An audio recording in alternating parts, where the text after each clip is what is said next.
طبعا باركولي شو اسمه كنت والله نسيت اساميهم حبايبي. كوكي صار زين الحمد لله والشكر، ولكن شويه دا يعض. هسه نحاول نرجع نألفه. الحمد لله هذا المرض اللي كان بي، ولك وين رحت بالنفاضه؟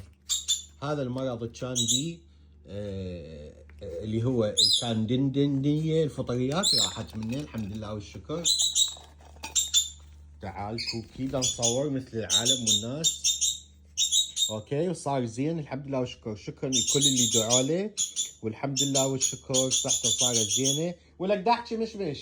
والضراق مالته الحمد لله والشكر طبيعي رجع، راحت منه هاي الفطريات، ولكن شويه يحتاج له ترويض مثل ما يقولون، بعده يخاف.